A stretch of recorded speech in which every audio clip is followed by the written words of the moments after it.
Hi hello എല്ലാവർക്കും സുഖമാണല്ലോ. നമുക്ക് സിമ്പിളായിട്ടൊരു ചിക്കൻ ലോലിപ്പോപ്പ് ഉണ്ടാക്കിയാലോ. എപ്പോഴും നമ്മൾ ഹോട്ടലൊക്കെ പോയിട്ടല്ലേ ചിക്കൻ ലോലിപ്പോപ്പ് മേടിച്ച് കഴിക്കും. നമുക്ക് വീട്ടിൽ സിമ്പിളായിട്ട് ഉണ്ടാക്കാൻ പറ്റിയാൽ അത്ര ഈസിയാണല്ലേ.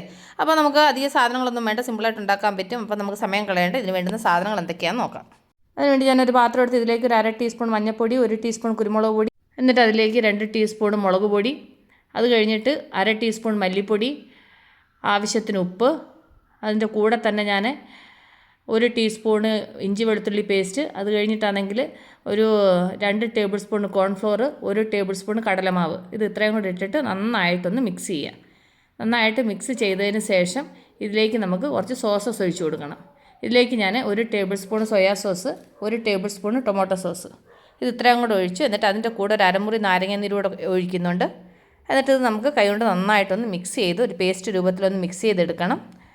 അതിൻ്റെ കൂട്ടത്തിൽ കുറേശ്ശെ വെള്ളം ഒഴിച്ചിട്ട് ഒരു പേസ്റ്റ് രൂപത്തിലാക്കിയെടുക്കാം നമുക്ക്. അപ്പോൾ നമ്മുടെ ചിക്കൻ ലോലിപോപ്പിനുള്ള മസാല റെഡി ആയിക്കൊണ്ടിരിക്കുന്നു. ഇനി നമുക്കിതിലേക്ക് കഴുകി ക്ലീൻ ചെയ്ത് വെച്ചേക്കുന്ന ചിക്കൻ ലോലിപോപ്പ് പീസ് ഇട്ട് കൊടുക്കാം. എന്നിട്ട് ഇത് നന്നായിട്ട് മാരിനേറ്റ് ചെയ്യണം. ഈ മസാല ഇതിനകത്ത് പൊതിഞ്ഞിരിക്കണം കേട്ടോ.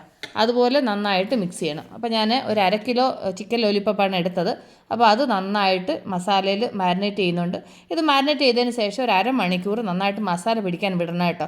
എങ്കിലേ ഈ ചിക്കൻ ആണെങ്കിൽ നല്ല ക്രിസ്പി ആയിട്ടുണ്ടാവത്തുള്ളൂ. അപ്പോൾ ഇത് ഇച്ചിരി ഒരു വെള്ളം പോലെ ആവുന്നുണ്ട്. അതിൻ്റെ കൂടെ ഞാൻ ഒരു 2 ടേബിൾ സ്പൂണും കൂടെ കോൺഫ്ലോർ ചേർത്ത് കൊടുക്കുന്നത്. കാരണം വെച്ച് കഴിഞ്ഞാൽ കൊണ്ട് ഇത് ഇച്ചിരി ഒരു വെള്ളം പോലെ ഇരുന്ന് കഴിഞ്ഞാൽ പറ്റത്തില്ല. കാരണം നമ്മളുടെ ഈ ചിക്കനകത്ത് നന്നായിട്ട് മസാല പിടിച്ചിരിക്കണം. അപ്പോൾ ഞാൻ ആദ്യം മിക്സ് ചെയ്ത് കഴിഞ്ഞിട്ട് അതിൻ്റെ കൂടെ ചിക്കനോട് മിക്സ് ചെയ്തപ്പോഴത്തേന് കുറച്ചൊരു വെള്ളം പോലെ തോന്നി. അപ്പോൾ ഈ ഒരു പരുവത്തിൽ വേണം മിക്സ് ചെയ്യാൻ. അപ്പോൾ ഇനി നമുക്കൊരു 1/2 മണിക്കൂർ ഇതിങ്ങനെ വിടാം. ഒരു 1/2 മണിക്കൂർ അതിനെ റെസ്റ്റ് ചെയ്തിട്ട് അത് കഴിഞ്ഞിട്ട് പിന്നെ നമുക്കിത് ഫ്രൈ ചെയ്തെടുക്കാം കേട്ടോ. കാരണം വെച്ച് കഴിഞ്ഞാൽ കൊണ്ട് നമ്മൾ ഇങ്ങനെ ഫ്രൈ ചെയ്ത് കഴിഞ്ഞാൽ അതിനകത്ത് മസാലയൊന്നും പിടിക്കത്തില്ല. അപ്പോൾ ഇത് മസാല പിടിക്കാൻ വേണ്ടിയിട്ട് ഒരു 1/2 മണിക്കൂർ ഇതിനെ അങ്ങനെ വിടണം. ഒരു 1/2 മണിക്കൂർ കഴിഞ്ഞ് നമുക്കിത് ഫ്രൈ ചെയ്യാം. ഇപ്പോൾ ഒരു 1/2 മണിക്കൂർ കഴിഞ്ഞ് ഇപ്പോൾ ഞാനൊരു പാൻ ചൂടാവാൻ വെച്ചു. ഇതിലേക്ക് നമുക്ക് കുറച്ച് എണ്ണ ഒഴിച്ചു കൊടുക്കാം.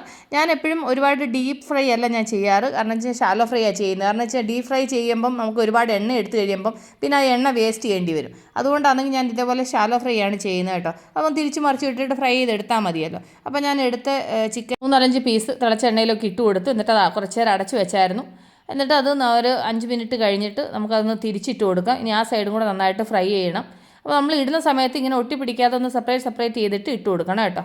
അപ്പോൾ ഇനി ആ സൈഡും കൂടെ നന്നായിട്ടൊന്ന് ഫ്രൈ ആവട്ടെ. അത് കഴിഞ്ഞ ശേഷം നമുക്ക് സെർവിങ് പ്ലേറ്റിലോട്ട് മാറ്റാം. ഒന്ന് അടച്ച് വെക്കാം. അപ്പോൾ അത് നന്നായിട്ട് എണ്ണയുടെ ചൂടുകൊണ്ട് ചിക്കൻ നന്നായിട്ട് വേവുകയും ചെയ്യും. അപ്പോൾ ഒരു 2-3-4 മിനിറ്റ് കഴിഞ്ഞു. അപ്പോൾ നമ്മുടെ ചിക്കൻ ഫ്രൈ റെഡി ആയോ നോക്കാം. അപ്പോൾ ഇനി നന്നായിട്ട് ഒന്ന് തിരിച്ച് മറിച്ചിട്ട് നന്നായിട്ട് ക്രിസ്പിയായിട്ട് ഫ്രൈ ചെയ്തെടുക്കണം കേട്ടോ. ഈ രീതിയിൽ ഫ്രൈ ചെയ്തെടുക്കണം. അപ്പോൾ നമ്മുടെ ചിക്കൻ ലോലിപോപ്പ് റെഡി ആയിട്ടുണ്ട്. അപ്പോൾ ഞാനിത് സെർവിങ് പ്ലേറ്റിലോട്ട് മാറ്റട്ടെ. അപ്പോൾ എൻ്റെ കൂട്ടുകാർക്ക് നിങ്ങളായിട്ട് ഷെയർ ചെയ്ത് തന്ന ചിക്കൻ ലോലിപോപ്പ് റെസിപ്പി ഇഷ്ടപ്പെട്ടാണെന്ന് വിശ്വസിക്കുന്നു. അപ്പോൾ നമ്മൾ അടുത്ത വീഡിയോ വീണ്ടും കാണുമ്പോൾ ടേക്ക് കെയർ, ബൈ.